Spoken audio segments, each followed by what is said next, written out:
Hermann Wilhelm Goering, Reichsmarschall des Großdeutschen Reich, Präsident der Reichstag, Oberbefehlshaber der Luftwaffe, Ministerpräsident of Prussia, Reich Minister of Forestry and Hunting. He could easily be said to be one of history's least understood personalities. During the 12 years of the Third Reich, he was undoubtedly one of the most powerful men in the world. Yet, of his memory, there is only that of a drug addict, of vanity, pursuit of art, neglection of duty.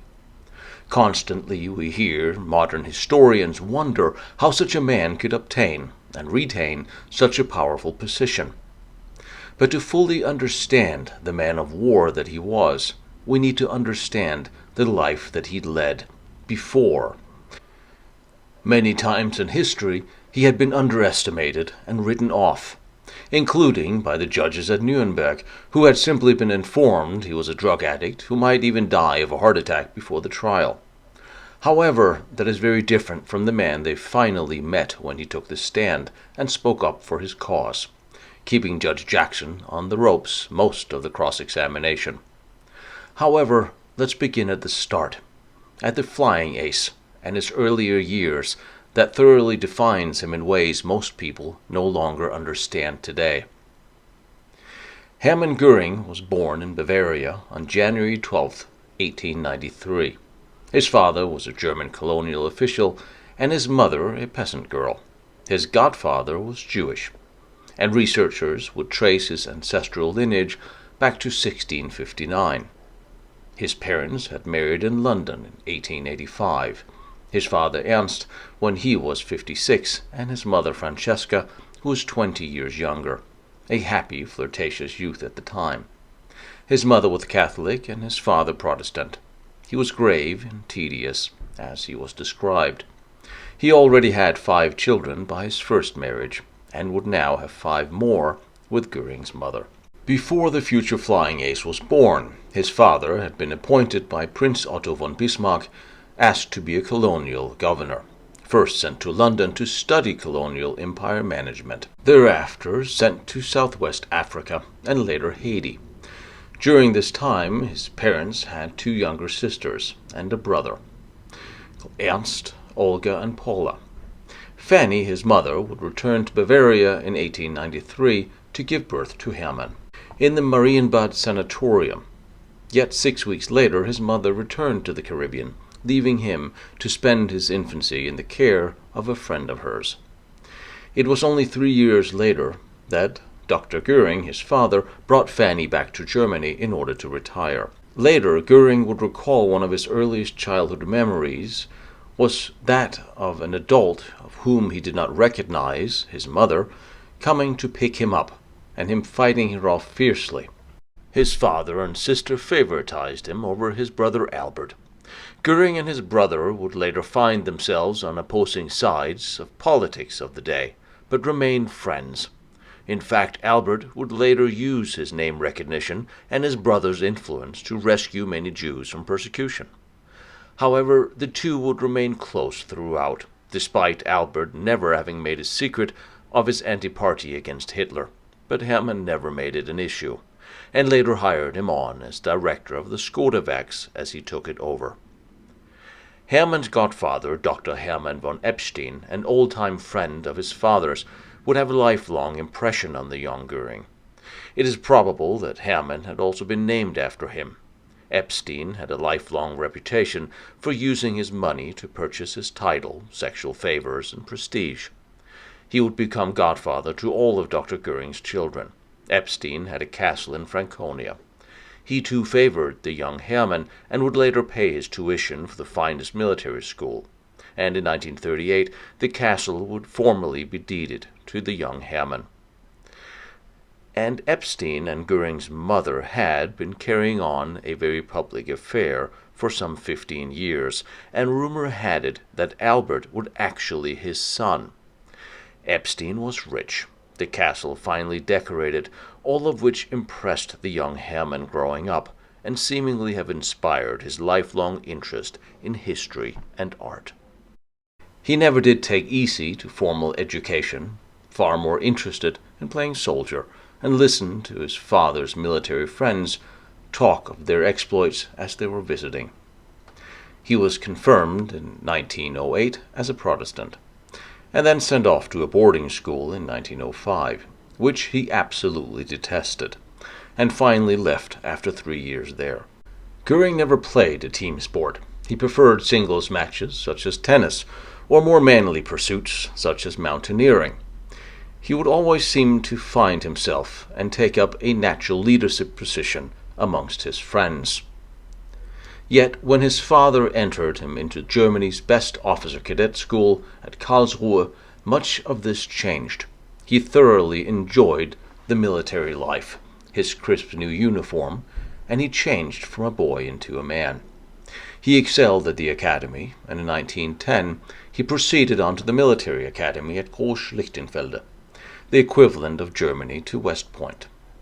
Here he enjoyed the social life of a Prussian officer, clearly, as many of the time longing for battle and medals, and easily passed his finals in 1911. As it was noted, he always got along extremely well with his military instructors, yet would always find arguments and squabble with the civilian teachers there. Yet he obtained quite a good knowledge of Latin, French, and English, map reading, German history, math, physics, and geography, and he passed his examination summa cum laude. Thereafter, Goering and his friends went to Italy, to Milan, where he would admire the arts, make notes in his little notebook on how well restored the Leonardo da Vinci's paintings were. Hermann at the time only 18 years old, but clearly he had an admiration for the arts and the finer things in life. He would also continue his mountaineering interest, and in his diary kept describing his many extensive climbs and excursions into the mountains, and also noted in his diary of his visits to Berchtesgaden, of course many years before this became a significant location for world history. And interestingly enough, his diary also noted his visits to Munich and the Burgerbau beer keller. His diary denoted a certain dreamy romanticism that young men in their prime age and fitness are so prone to having. And fittingly enough, he was induced into the infantry in 1912 and passed his officer's examination in 1913. And his interest in flight was growing already then. In his off hours and off days, he would watch the airplanes' acceptance flights at the nearby airfields. On January 20th, 1914, he joined his new regiment and wrote his sisters that if war were to break out, Lieutenant Hermann Goering would certainly be a credit to his last name. And as we know, war then came in August. And as we have seen in the post-war years, his lively accounts of his own exploits in command of a small infantry platoon has certainly helped contribute to his own legend. It is, however, a little harder to discern from contemporary documentation if any hyperbole had been employed in any of these stories, especially since his diaries at the time were stolen in 1945 by Allied soldiers. But certainly his platoon was involved in skirmishing with the French. They did ride their bicycles into enemy territory, they were commandeering horses, and he even plotted to kidnap a French general. Much more of this period could be learned if it had not been for the fact that Hermann's personal diaries, still to this day taken by an American who still refuses to let anybody read it. Yet he was a junior infantry officer in the 112th Baden Regiment, the Prince Wilhelm, stationed close to the French border, where he saw action as a platoon commander, and later as a battalion adjutant. He was awarded the Iron Cross Second Class at first. However, already 5 weeks into the war, he was severely stricken with arthritis and evacuated to Metz. On September 23rd, this rather inglorious turn of events, however, did change his life. While convalescing, he fell in with a young army lieutenant who was undergoing flight training.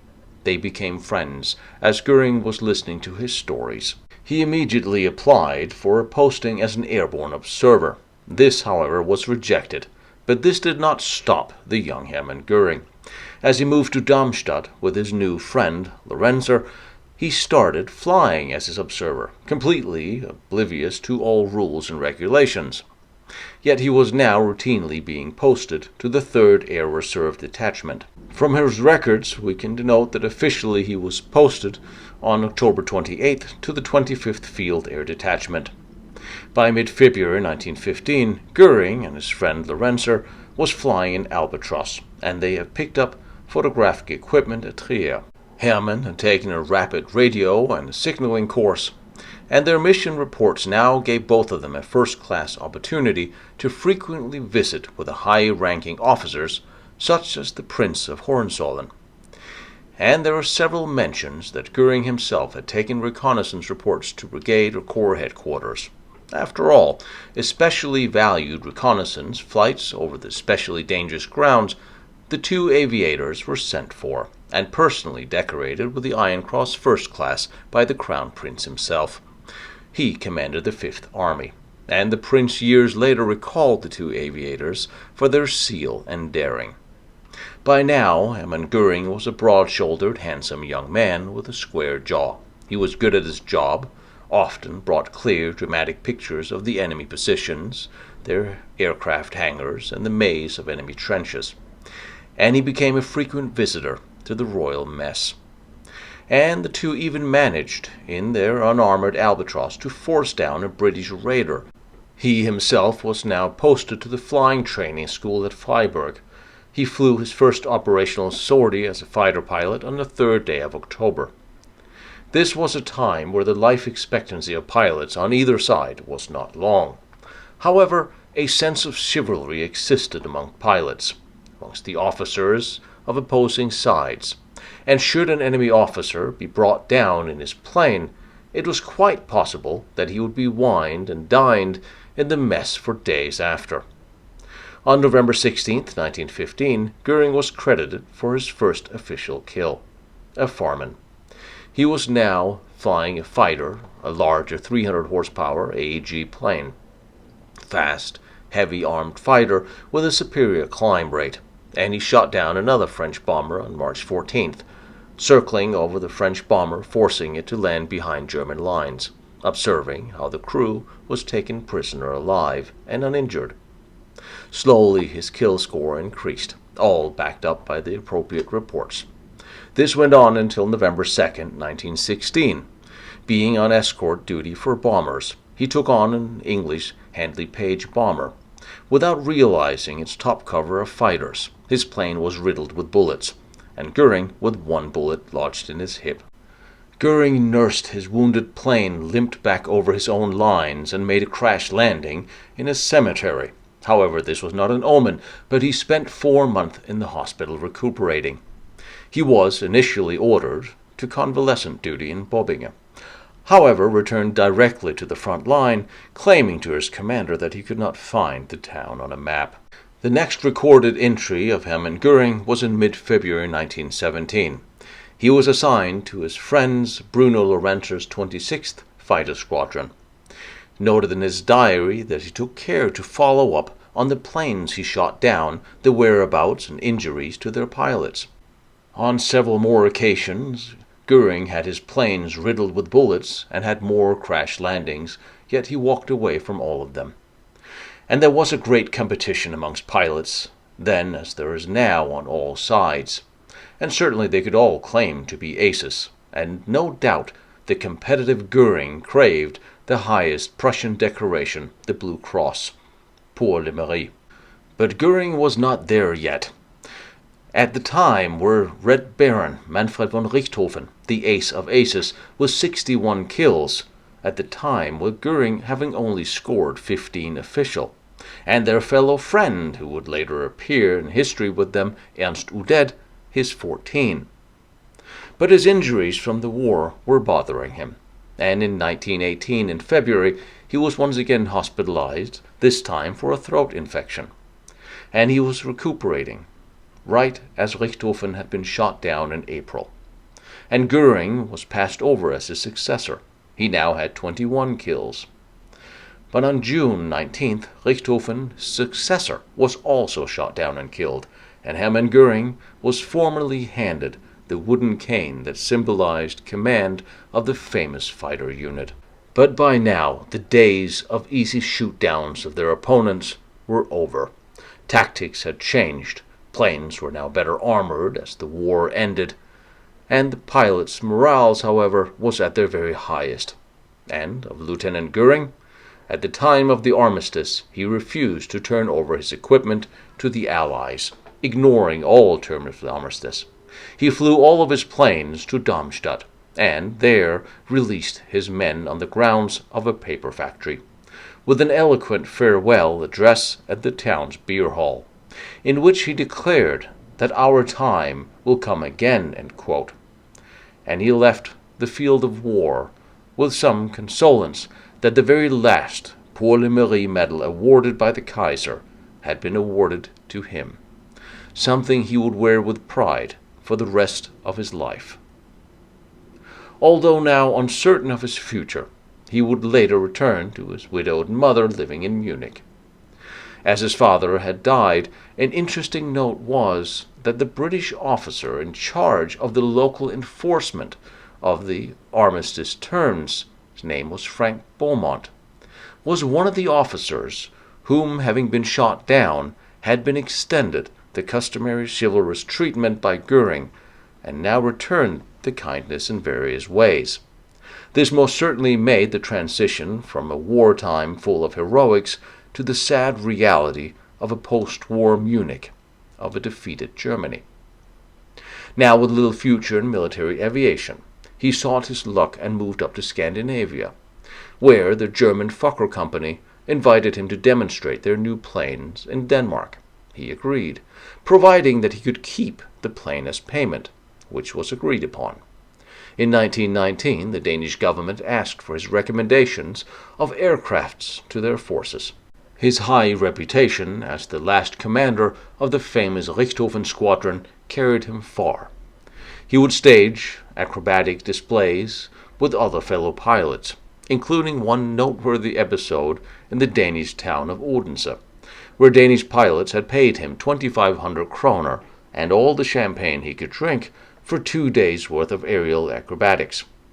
At one point, it was noted, he was found outside the hotel with a young lady in a wheelbarrow, singing loudly, both of them, thoroughly enjoying life, leaving his sponsors to eventually have to retrieve the young flyer from the local police station later. And certainly he was a man of the ladies. In 1917, he had fallen in love with Kate Dorsch, a young aspiring actress. For 3 years, the young lieutenant had courted her. Yet, she announced she would to marry a fellow actor, Harry Liedtke, despite swearing terminal revenge on the actor. For years to come, he still carried a photograph of her, and they would remain in contact until the end of World War II. Hermann now found himself in Sweden. He sold his plane and joined the Swedish Airlines, Swedish Air Traffic. The joint owner of the company was also a war veteran. And an interesting note at the time of 1919, the German legislation in Stockholm, Sweden, noted that Hermann was considering himself as a possible candidate for the post of Reich president.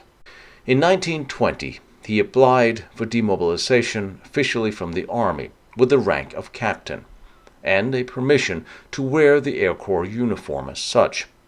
If, as he promised them, he was granted this request, he would forfeit the rights to any pension and disability allowance, both of which would haunt him in the years to come, although he thought it absolutely essential for his future that he be discharged at a higher rank. And it seemed that he intended now to spend the rest of his life in Sweden.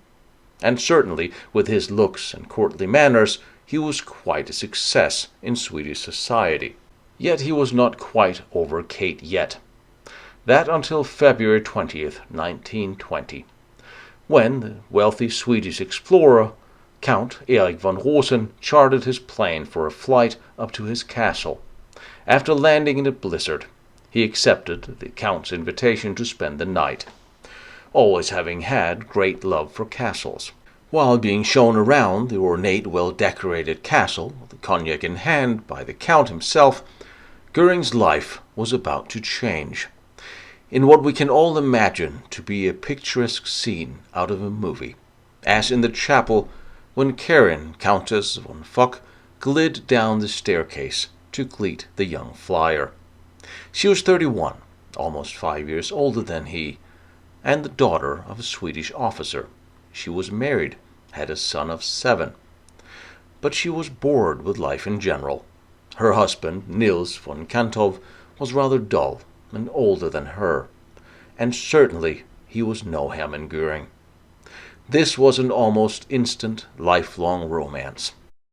He continued flying for the Swedish airline and stole every weekend he could with her, while also flying the occasional air show, making it to the cover of the Swedish tabloids. However, so did his love affair to a married Swedish countess, and it soon began to grow into a public scandal, not being made easier by her 7-year-old son and husband not interested in a divorce. However, it was quite clear that they held a deep and unbreakable love for each other, something that would become clear in recent revelations through their letters later on, their diaries and exchanges that have slowly come to light in recent years. Yet in the summer of 1920, they now both traveled to Germany, while her husband was away studying. His mother was furious with him having an affair with a married woman, so they left the home and spent a few weeks in the Bavarian Alps. Now it must be said that Karin's husband took his crumbling marriage and the affair stoically, and with a generosity usually not seen in such situations. Neither of their parents supported their new endeavor, and despite Nils's best efforts, he eventually would refuse to allow her to leave with their son, and gradually also began to decline giving her any more money, making their situation more precarious. She was now staying in their apartment in Stockholm, frequently being reproached by her mother-in-law, as Goering was by his family. Her son Thomas was living with her and her husband, as well with Goering as a third wheel. He pled her for divorcing, however she could not give up her son. This was an uneasy coexistence. It had begun to become an impossible situation for all, as it often is, with a young offspring caught in the middle. Karin's husband begged her to return to the regular rigors of relationship, and even occasionally invited her and Hermann and the young Thomas to dinner all together. Yet even here Goering would dominate the conversation with tales of aerial combat. But tired of the gossip and the public pressure, the couple eventually left for Germany, where they lived in a small hunting lodge some miles from Munich. He registered at the university to study economic history, and she earned money with painting and handcrafts. Now it began to make itself felt that Goering had forfeited his pension, and when Karin fell sick, he had to pawn her coat in order to pay for the doctor's bill, although her official husband Nils cabled her some money later to redeem the coat and to buy a ticket back to Stockholm. Her mother, too, tried to entice her back home, offering their summer house to her. In return, she invited her mother to come to Munich to visit her and Hermann, citing that her mother had not even met him in person. Now Goering, the unemployed war hero, finally intersected his paths with an unknown political agitator named Adolf Hitler in late 1922. Goering himself was trying to raise a small political party of ex-officers. Having heard its crowd's outcry for Hitler to speak, his curiosity was aroused, and he visited Hitler's regular Monday evening political gatherings at the Café Neumann. Now, hearing Hitler's defiant speech against the Treaty of Versailles and against the Allies, their constant terms and demands of Germany, this went down very well with Goering, and he enlisted in Hitler's party. More so, the two men simply agreeing with each other politically, they also seemed to fulfill a need in both. Hitler needed people like Goering, famous, highly decorated, and in return, Goering found a cause, with a leader he could believe in, and it genuinely seemed that the two men liked each other. Goering would deliver great speeches himself, impressing Hitler further. Thus he was made commander of the SA, which was at the time not much more than several thousand unemployed street fighters, who primarily kept Hitler's meetings from being disrupted by his rivals and communists. Or they would disrupt the others' meetings in return. But Hermann had military ambitions for the SA that went far beyond that, and certainly the organization was early on supported by the Bavarian authorities, quietly at first. The situation in Germany was further fueled in January 23, when Germany, unable to pay its high reparations, France and Belgium sent troops in to occupy the Germany's industrial area of the Ruhr.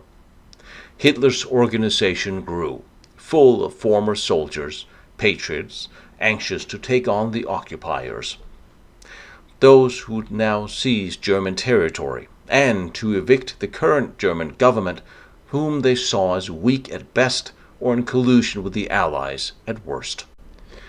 Hermann and Karin had by now moved into a small villa just outside Munich, the couple's first real home, and Karin set about to furnish it, and once again showing the extremely good nature of her to-be ex-husband, he sent her money to furnish their villa for them.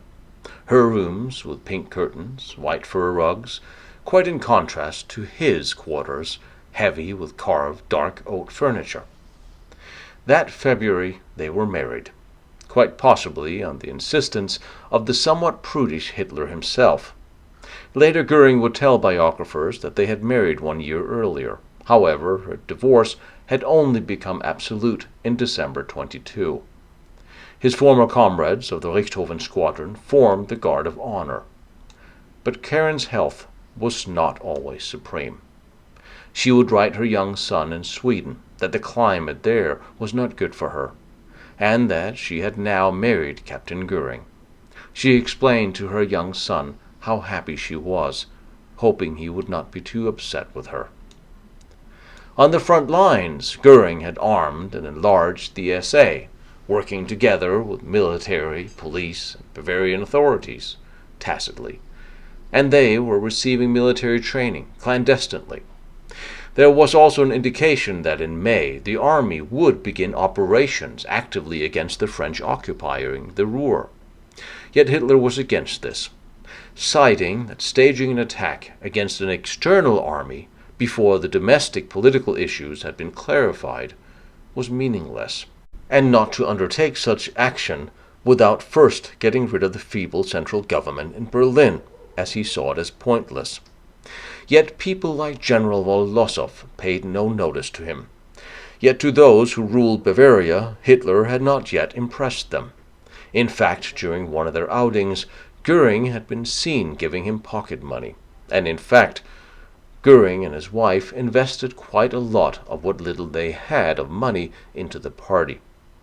The two men became inseparable, and when, on April 15th, Hitler took the salute of the big review of his troops, he stood in Goering's new car, a 25-horsepower Mercedes 16.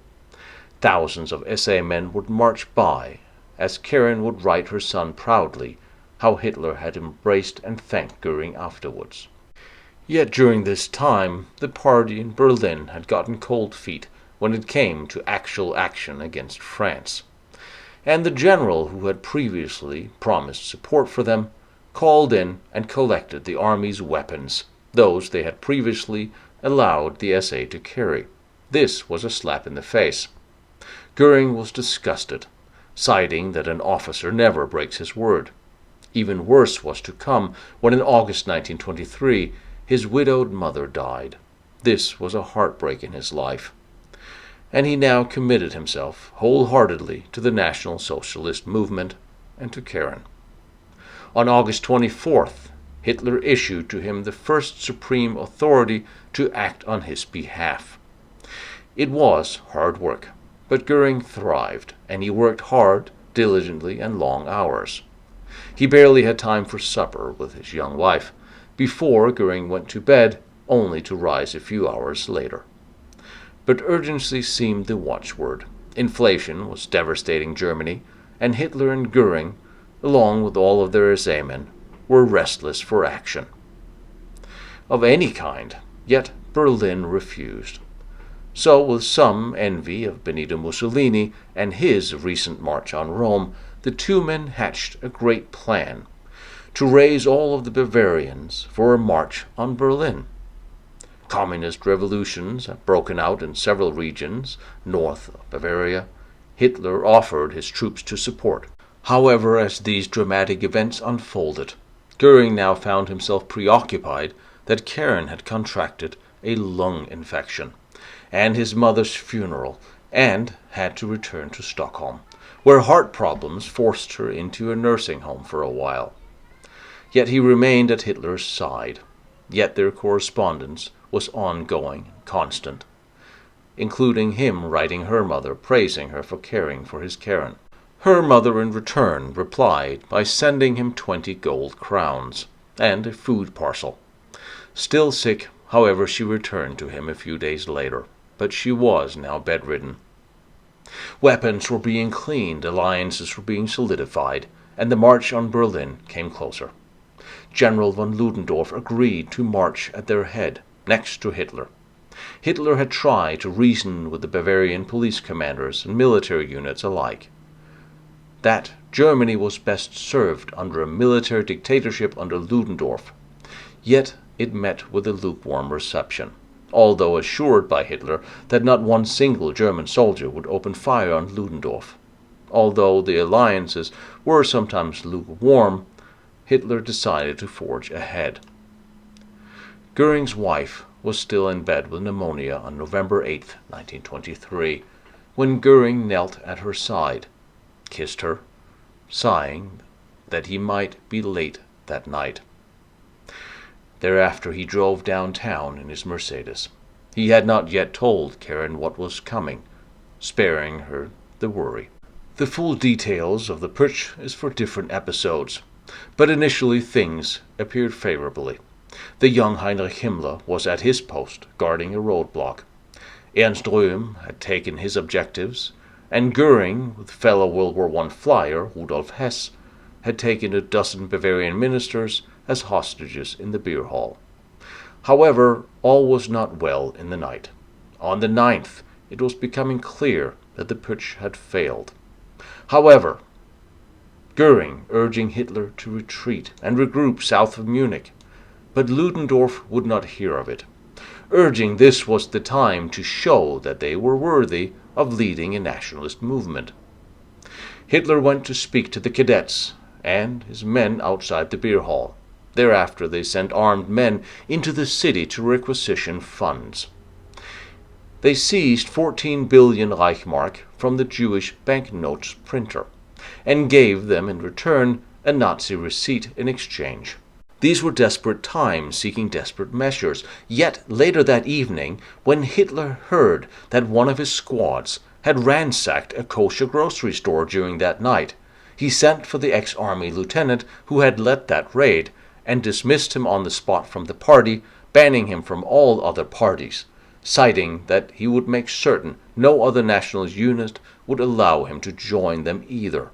An interesting insight into the mind of a man running a party suggested founded on anti-Semitism.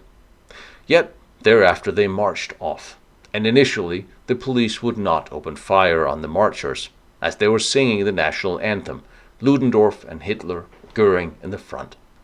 But soon fire would rake the marchers. Men died and were wounded. Goering was wounded in the groin by a police marksman's rifle, only a few millimeters from a vital artery. Some of his men had found him and carried him to the first floor of a door that showed a doctor's nameplate.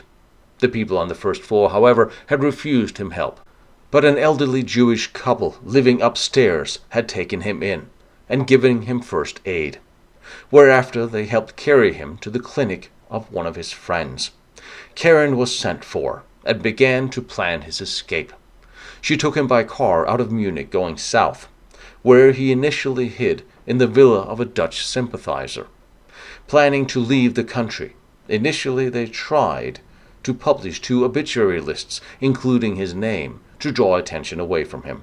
However, the Munich police issued a warrant for his arrest the following day, and at the border post the next day at Kreisen, the car was stopped and directed back to the local precinct. As Goering was seriously wounded, he was permitted to stay at the sanitarium there, although under supervision. Karen was free to go, and yet an hour later she had arranged for the car and a driver to pick up Goering, carry him to the back door into the car, and sent them off to the border into Austria. The driver of the car, Franz Tanner, threw the car through the barrier before the German guards could react, and on the Austrian side he showed a false passport. Later, the car went back to pick up Karen, and the 2 continued on to Hotel Tyrol, which was owned by one of the many local Nazi sympathizers in Austria. And with that, Goering was now beyond the reach of German law, and would not return to Germany for 4 years. Years that would change him in ways most cannot imagine. First of all, Goering's injury was serious, and he was in extreme pain. A few days later, a doctor rushed him to the hospital. Of that day, Karen wrote home, stating, "A multitude of people had gathered outside our hotel. Red Cross men carried Hermann into the ambulance, everybody saluting as the ambulance drives off. Later at the hotel, a crowd of students had gathered to stage a torchlight procession and sang beneath the hotel balcony. And there was even bigger demonstrations in Munich. Leaflets had been published claiming Hermann was dead, and the universities had to close. After all, the students had all declared themselves for Hitler." Back in Munich, their house had been raided, their possessions confiscated, including their car. And the banks had seized their accounts. Even their mail had been confiscated. Later, Austrian communists would attack Karen in the streets in Austria, throwing stones at her, breaking her foot, landing her in the hospital next to Hermann. Several surgeries later, he would begin to show signs of improvement, yet only again to decline later. He had lost lots of blood, and the doctors had now begun to treat him with morphine for the pain. Despite all of this, Karen's letters home continued to have a certain scent of optimism. But from Sweden only her mother continued to send food parcels to them. These were smuggled across the mountains by the same courier who carried the secret letters that was now being exchanged between Goering and Hitler, who had been committed to Landsberg prison. Despite Goering's conditions, a steady stream of well-wishers and visitors would arrive at the hospital, including Hitler's sister Paula and many others. Of the party faithfuls, including Siegfried Wagner, Goering sent a message to General Ludendorff, asking whether he should surrender to the police in the interest of the party. However, Ludendorff advised him not to do so, as he was far more useful being free on the outside. It is undoubtedly the love of his wife that kept him alive and going through those painful weeks and months before Christmas of 1923. Wherever he was to open his eyes, she would be there greeting him with a smile. Still, it must have been a sad first Christmas for the newlywed couple.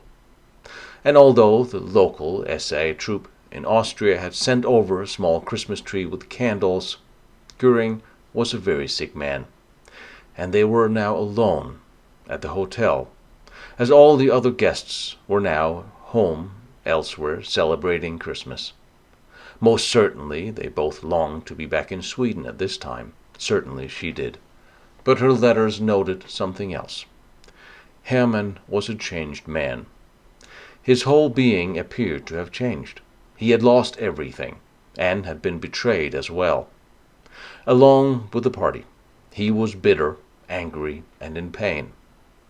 These are the times that changes a man, yet certainly their love remained, which was good, because they were having real money trouble, the thing that traditionally breaks couples apart, and although the hotel was proud to have them as guests and gave him 30% discount on everything. Practically everybody there worked for the SA too. But Goering did not enjoy living on charity. Hitler was not much better off himself. His trial was about to begin, and every day he was visited by lawyers, preparing his appeal directly to the German people. The couple made plans to return to Sweden after the trial, where Goering again hoped to find work. The trial came and went. Goering, pacing up and down his hotel room, anxious to participate in a battle, concerned for the outcome. Yet Hitler and the other defendants were given light sentences, as we know, and would gain significantly in notoriety and celebrity during their time in prison. Hitler could look forward to a release with a brand new Mercedes sports car waiting for him, as well as hundreds of thousands of new followers upon his release. And once Hermann would be given amnesty, the same would be waiting for him. However, for now he was living in exile. Karen went back to Munich, went through their empty house for one final visit, and decided to see Hitler in jail for herself. He now gave her a new important instructions for Hermann, that he was immediately to contact Benito Mussolini, who had come to power in Italy 2 years before. And with that, Hermann received a new mission, a special mission, directing Goering as the special emissary of Hitler to seek a loan of 2 million lira to help the Nazi Party regain momentum. The couple would later spend 10 months in Italy, in a period that would further change the young flyer, pursuing a mission in which he was ultimately fail. The mission started promising enough. Goering had made contacts with some of the up-and-coming fascists in Italy. Better yet, the owner of the hotel in Tyrol, where they had stayed in Austria for so long, waived his bill entirely as his party contribution, and recommended to them a hotel, the Grand Canal in Venice. Starting their endeavors with a romantic week in Venice, browsing the art galleries he had himself seen years before. It would seem a new beginning for the young couple. We know much of the events that transpired here from her letters home, as these have since partially been published. However, from these we don't gain the truth. Goering knew full well that Karen missed her son and wanted to return to Sweden to see him. Thus his intention was to charm Mussolini with his medals, his dashing personality, get the big loan from him for the Nazi Party, and leave Italy. Goering planning on going via England and Norway, Denmark back to Sweden. And although Karen's father cautioned them that he would never find a job there, and that apparently her former husband Nils was showing signs of dementia. This seemed quite forward, though, and obtainable, now armed with a personal letter from Hitler and a signed authorization to negotiate.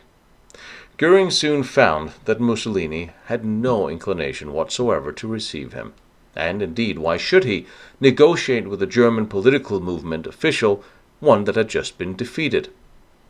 Negotiating with a negotiator who himself was a fugitive from justice, for a party whose leader was in jail.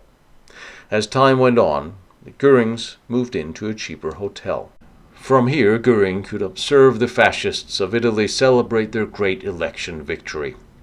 This, however, is as close as Goering would come to meeting with Mussolini, whom did not speak to him here either. However, he did become acquainted with quite a few of the fascist party leaders. On the negotiations between Hitler, Goering, and Mussolini, Hermann had lied to his wife. Not out of selfish deceit, but out of shame. That he was being rebuffed, he could simply not bear to tell her the truth, and indeed regaled her with the details of meetings with Italian hierarchy that he had actually never met. Goering would one day go to her death never knowing the full truth of her husband's failure in Italy. And from her letters home, she cites how Mussolini had explained to Goering, according to her husband, that many thousands of dead they had had to suffer before pulling off their ascent to power. However, one somewhat useful contact Goering had made was with Giuseppe Bastiani. For months the two continued preliminary negotiations, although very one-sided, as Mussolini for the most part was never informed of any of these. Yet Bastiani in May 1924 wrote Mussolini that he had established contact with Goering, a member of the Reichstag, although he was actually not. But he was, in a sense, Adolf Hitler's alter ego, that Goering had expressed to him the strong wish of a future of their parties coming to an agreement with the Fascist Party, as they were convinced of the need for a close coexistence between Italy and Germany, on the other hand, and between the nationalists of two countries on the other. Much later, Bastiani would inform Mussolini that Goering had drafted several secret agreements that he had hoped Mussolini and Hitler would sign, although recommending and reminding Mussolini in November to accept them in substance but reject them in form. Goering was in actual fact being fobbed off by Bastiani and his associates, and slowly growing incensed would send several impertinent letters, upon which it was requested for Goering to depart back from Rome to Venice. If Goering recognized this as an initial defeat, he kept it from his wife, as her mood in her letters back home remained the same, positive. Hitler had embarked on writing his book in jail, and it was initially entitled, and I quote their first title, 4.5 years struggle against stupidity, lies, and cowardice. That was eventually changed to Mein Kampf. I wonder why. Hitler was aware that Goering had his share of troubles, but could do little at this time to help him. Goering drafted two important secret agreements. The first was to Mussolini, where he addressed the problem of South Tyrol, a region populated mostly by Germans, but had been turned over to Italy after the war due to the Treaty of Versailles. In actual fact, Goering and Hitler was offering to Mussolini to outright sell this region, in exchange for the Italian loan and official recognition of the Nazi Party upon its revival. Also to make promises that World War I reparations from Germany to Italy would be fulfilled according to the Treaty of Versailles, and to immediately instigate a campaign in the German press for rapprochement between Germany and Italy. All in exchange for a loan, payable in installments to be repaid over 5 years, with all the real estate, cash, property, cars of the Nazi Party as collateral. These letters Goering posted with registered mail to be delivered to Mussolini in person, whereafter the couple left for Venice on August 11, 1924, not knowing that Mussolini would never see most of his correspondence or letters. The couple now waited in Venice. To the last pennies, Goering was frustrated he had not received any response to either of his letters. They were, however, staying for free in a hotel owned by Rudolf Walter, who had before the First World War owned a hotel in South Tyrol. This he had lost due to the Treaty of Versailles, and was petitioning Goering to help intercede, which he tried to do in his many letters to Mussolini. This cause, too, Goering failed to achieve any resolution to, although not known to him or Walter at the time. Hitler had vaguely promised to send the couple money, but still in jail none came.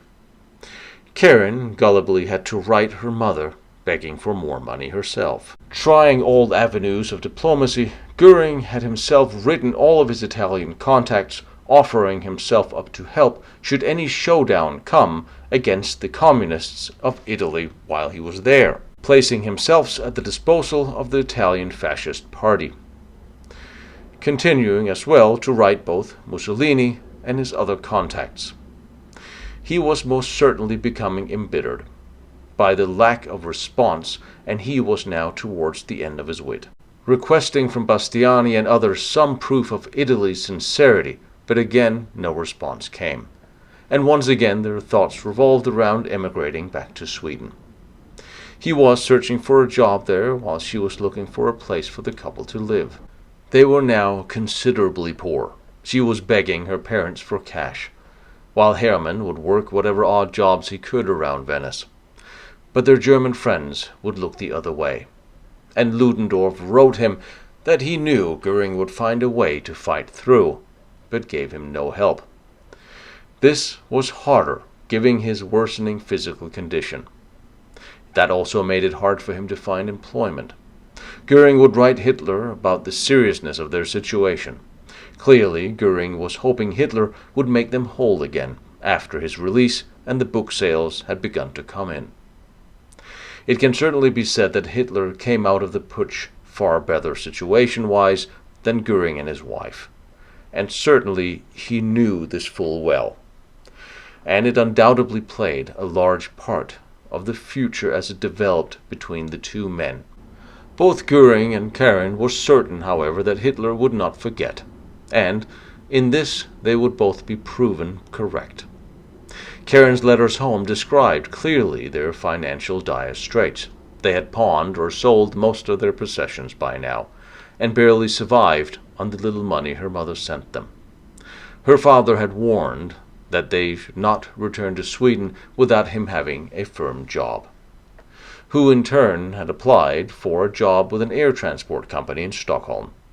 Goering's sisters offered for them to stay with them as long as they wanted. He knew his sisters had even less than he, so Sweden seemed the only option. But at this point they were trapped in Venice, unable to even afford the tickets. Goering's letters to his Italian contacts became more angry and accusatory, demanding time be found for himself as the party representative, demanding an audience with Mussolini, again and again. And even to facilitate this meeting, Hitler had issued an official declaration from prison that the Nazi Party had little interest in the south of Tyrol region, which had caused attacks by all other nationalist groups throughout Germany. And still, it did not lead to the desired meeting.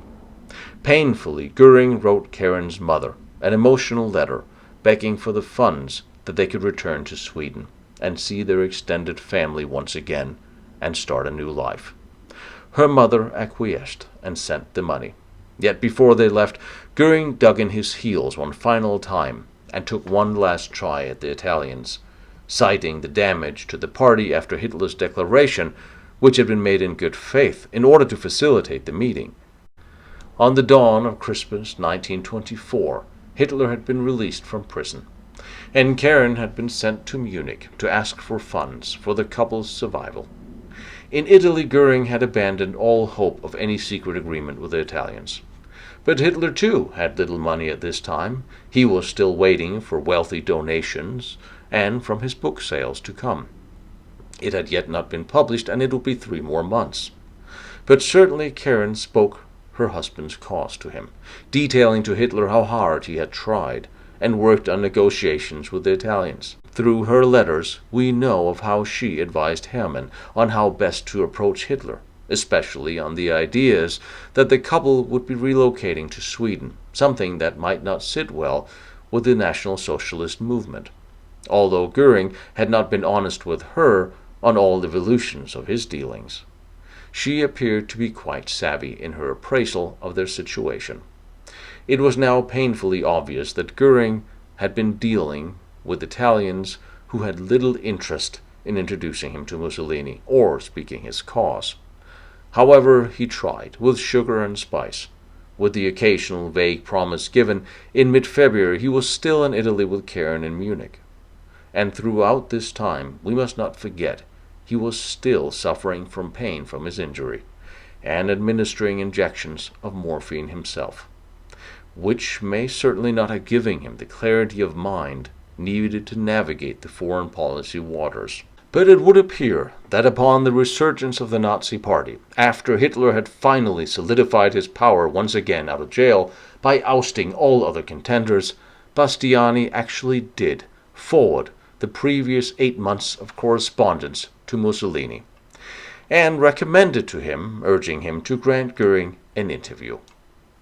As Goering at this point was begging for any kind of interview to save his own face. However, Mussolini declined.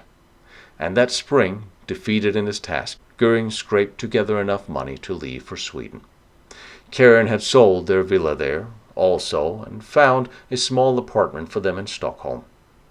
Yet now another battle awaited him, one in more personal form, one that would haunt him for the rest of his life, which at this point only had a little more than 20 years remaining.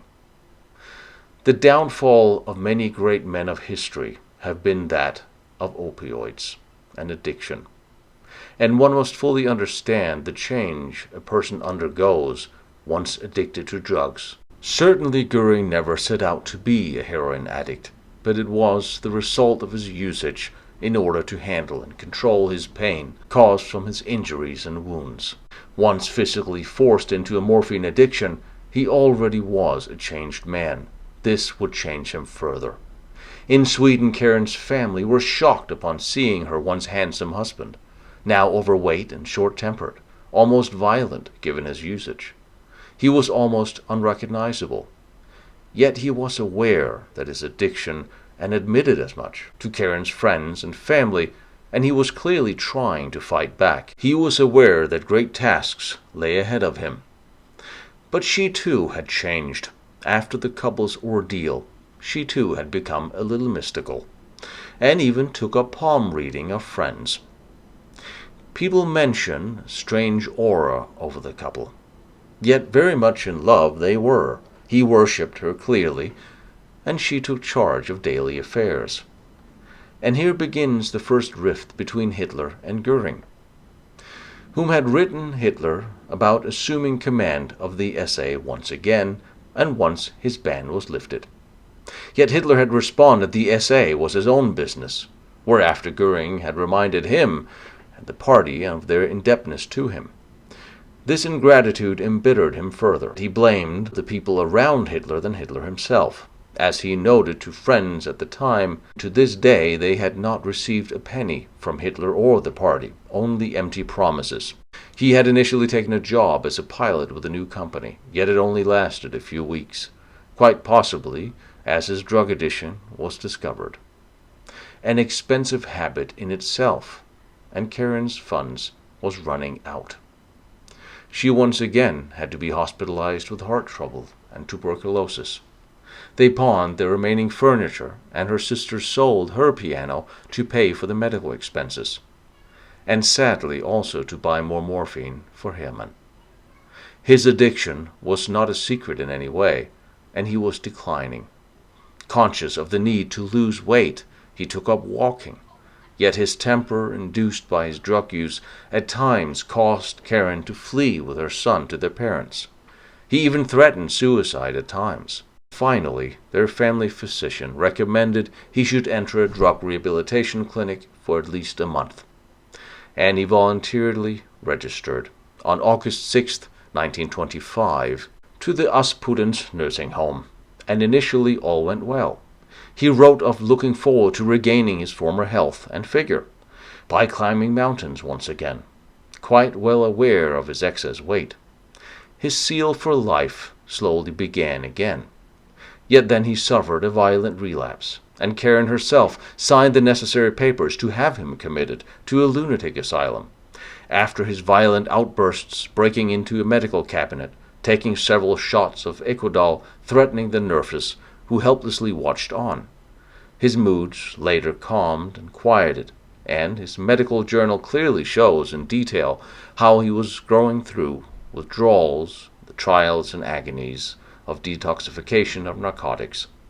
The diagnosis was illness abuse of morphine, with severe withdrawal symptoms. And his file lists the patient holds a prominent position in the Hitler Party in Germany. And of course his physical injuries was also detailed. Thus his introduction to morphine was clearly laid out in his files. For days and weeks he was erratic, aggressive, and at times had to be sedated for his outbursts. And he was later, in a straitjacket, transferred to a different asylum, more capable of handling these episodes. Yet he was aware that his life was entering a decisive phase. He knew he was not insane, and certainly it must have entered his mind how the party and Hitler would react should they hear of this compromising situation. That he refused to be photographed for the asylum's files as well. All of something quite common with dealing with drug rehabilitation.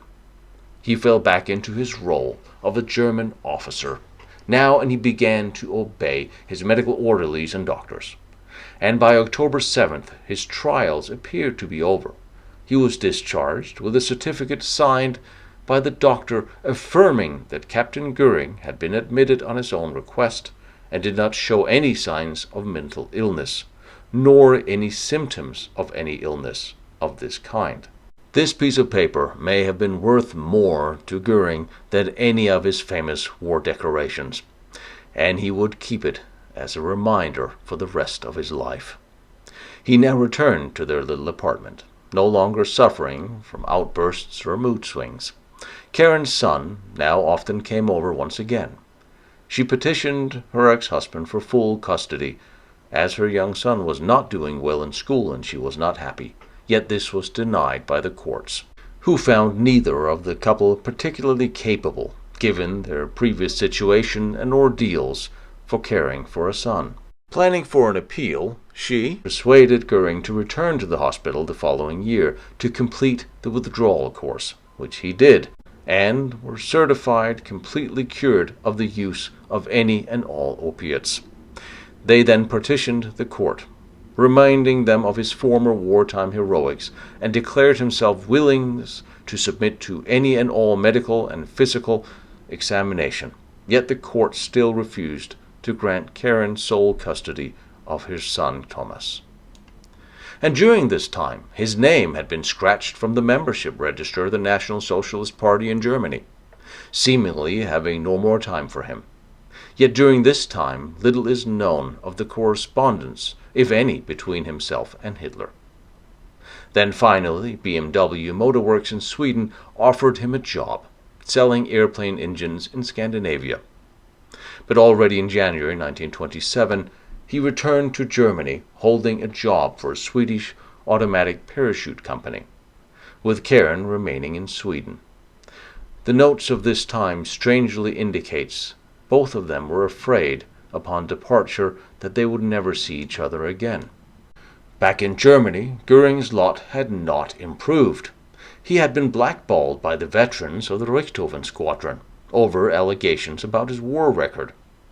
Ernst Röhm, who had always extended the hand of friendship towards Goering and had for the longest time maintained a distance to him because of Karen's warnings not to associate himself with a known homosexual. However, he had referred him to a Munich musician to offer his sofa for Goering, where he now stayed for some time. His first meeting with Hitler was equally unimpressive. He had suggested that perhaps the most useful thing Goering could now do would be to establish a societal foothold in Berlin. Thus Goering now moved there into a small hotel, where he struck up a friendship with Paul Korner, who was 10 years younger than he, but he would grow to become like a son for him. He was a small man who had earned his ribbons in the artillery. He now attached himself to Goering as an unpaid secretary and chauffeur. It was an ideal relationship, as he had a little money and his own car, and would chauffeur Goering around as he was trying to sell parachutes. It was not an easy time, and neither of them would ever forget it. Only worse was that Karen sent word from Stockholm that she was now in a sanitarium, and the doctors had told her her condition was hopeless. She wrote him she had no fear of death, of her belief in God, but of her sorrow that she would not be able to stay much longer with Thomas or Hermann. And certainly, had it not been for her love and dedication, it is most likely we today would never have heard of him. And she cautioned him in her letters that to be a morphinist was to commit suicide, and that he must save himself, and with that, her and her memory. Yet again, despite his best efforts, he was losing another battle in this direction. From September 7th to the 26th of 1927, he was once again admitted to the hospital in Sweden for his drug abuse. They spent the Christmas of that year together in Sweden. That once again he left her in January and returned to Berlin. Parachute sales were low, but Goering was looking at bigger things. And on May 20th of that year, the important election to the Reichstag. With very little to lose, Goering forced the Nazi leadership into including him as a candidate. The many secret backers and bankers who had provided funds to enable Hitler to enlarge his party. 2 memberships over 1 million. Goering had bluntly threatened to sue the party for every penny they had owed him since 1922, and Hitler surrendered, and promised him a seat if more than 7 National Socialists were elected. This gave Goering reason to hope. To be a candidate in itself, in his circumstance, was tantamount to a victory. He began to look for a larger apartment, and begged Karen to come to Berlin before the elections.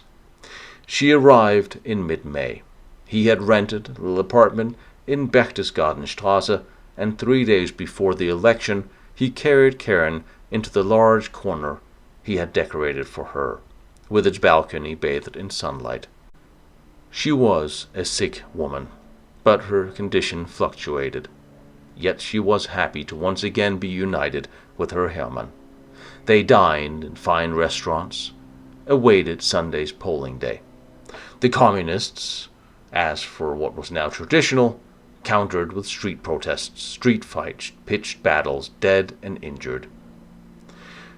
Her telegram to her mother on the 21st cited only that Hermann was elected yesterday. Mother, you understand.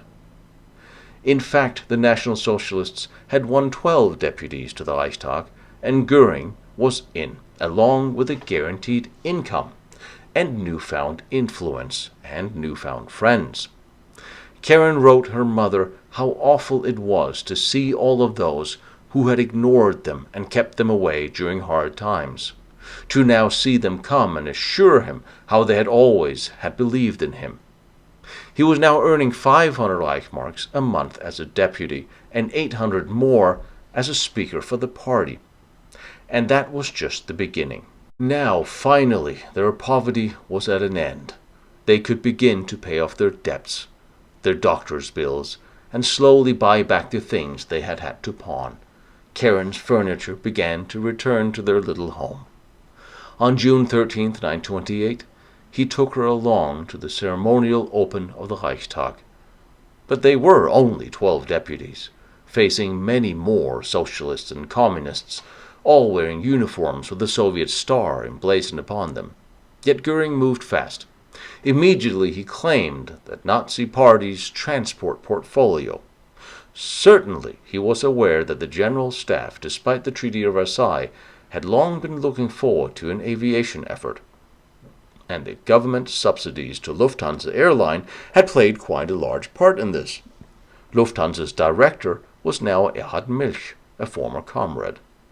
Now the government subsidies to Lufthansa was being attacked by the communists in the government. So the obvious fix available to Milch was simply to bribe a few gentlemen from each party, something they were all widely open to. The bribery of politicians had started by Lufthansa out of necessity many years before Goering became elected. It was a measure born out of the fact that communists and Junkers, Lufthansa's old rival, had fought a campaign to cut the company's subsidies and already had a lot of socialists on their bribery payroll. So Lufthansa was simply following the trend and looking for their own parliamentary politicians to buy. And Hermann was one among them, who received his first payment of 3,400 Reichmarks that he used for a down payment for a larger apartment. And indeed, the only time Goering addressed the assembly was to demand higher subsidies for civil aviation, and ask why Germany had no aviation minister, obviously a post he too himself wanted. But now, with his newfound post, money was beginning to flow to him from German industry. He was retained as a consultant by BMW and Heinkel as well, and even Messerschmitt, and the avid supporter of Hitler steel magnate Fritz Thyssen also donated to him all the decor and furnishing for their new apartment. But for Goering, this was only the beginning. He requested from Lufthansa now money to set up an office, to pay his driver's wage, and also hire a personal secretary. Not long after, the airline was paying him 50,000 Reichmarks a year, and once again he drove himself into the burden of work. Karen was saddened that she saw less and less of him in this time. He was rarely home, working until 2 or 3 in the evening, and started early the next morning again. He was, as he always was, a driven man when on a mission. Karen, now with a somewhat stable health, had become an excellent society hostess for Berlin. They were living in a new corner apartment with a direct elevator from the garage.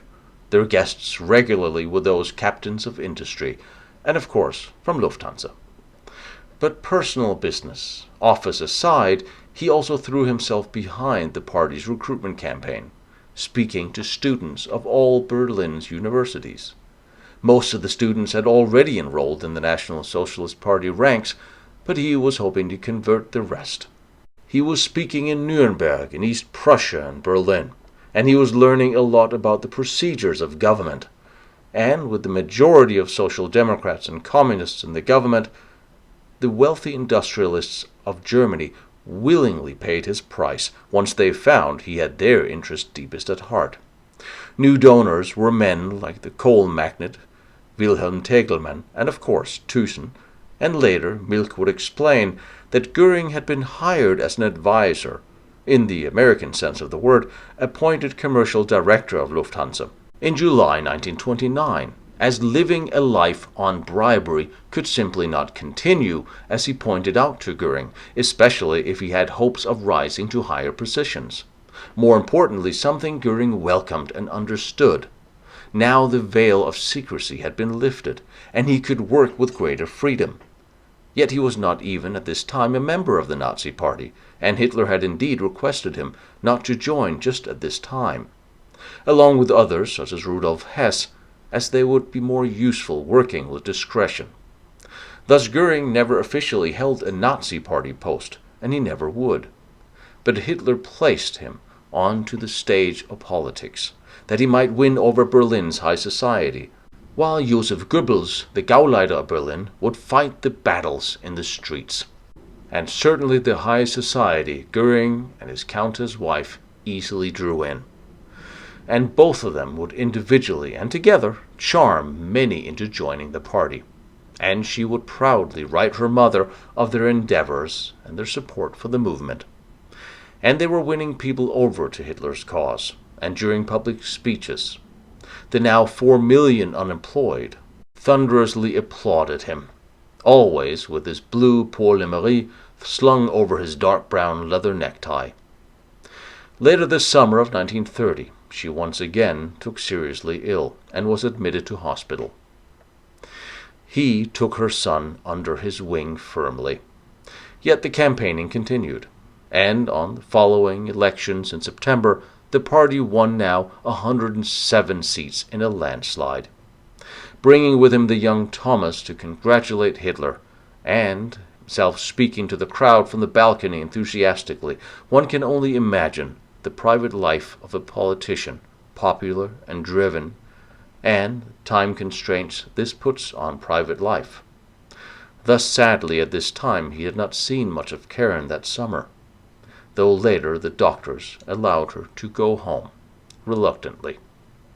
Hitler, obviously grateful and somewhat indebted to Goering, gave him a plum job as deputy speaker, which certainly solidified his growing importance. But far more importantly, Hitler also appointed him his personal political trustee in Berlin. This enabled Goering to host and exploit and come in contact with all of Hitler's contacts, sources, financiers, and investors, from the armed forces to big industry, Catholic Church, and even to Hindenburg. And after the new Reichstag opened on October 13th, Goering and Hitler marched ahead of the 107 Nazi deputies, and afterwards all celebrated in the couple's apartment, along with all of the names we were to see so many more times in the future years.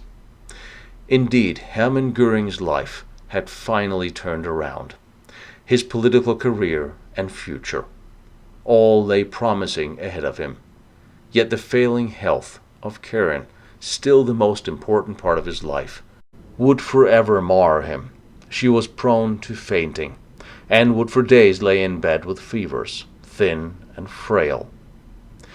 He knew and quietly feared what was coming, and he tried to steel himself against it. Something that must now seem to be the inevitable. The couple now took time to visit the former Kaiser and his wife in Holland. The former empress was shocked at Karen's condition and pressed upon her to recuperate at her cost at a spa in Silesia.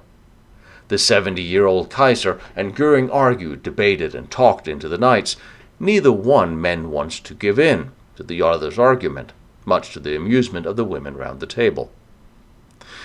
Yet a week later already Karen had her first apparent brush with death.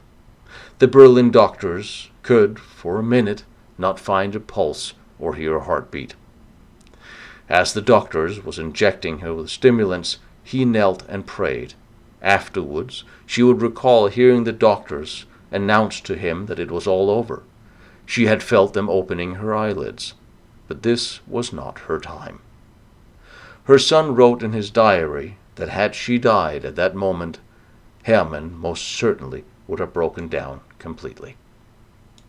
On the party front, Goebbels, Gauleiter of Berlin, and Goering did not exactly see eye to eye.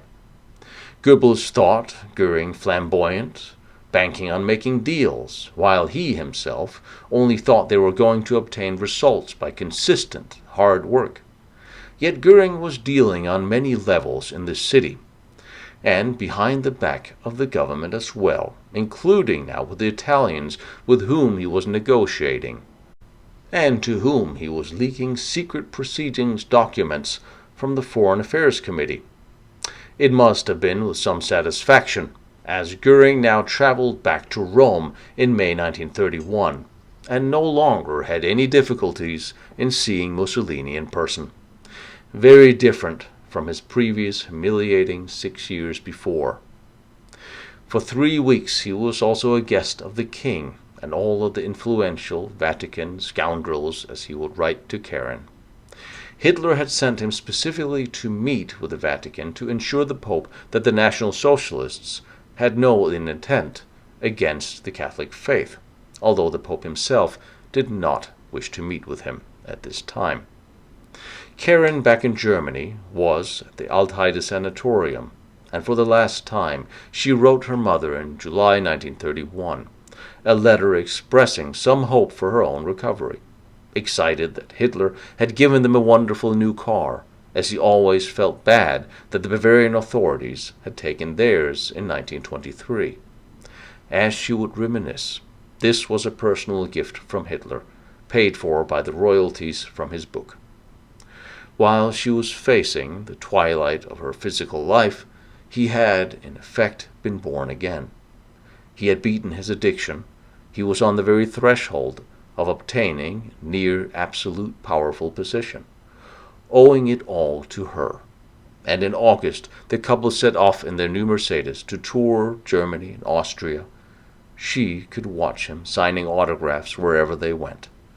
Yet her strength was deserting her, to the point where her meals now had to be carried to her in the car.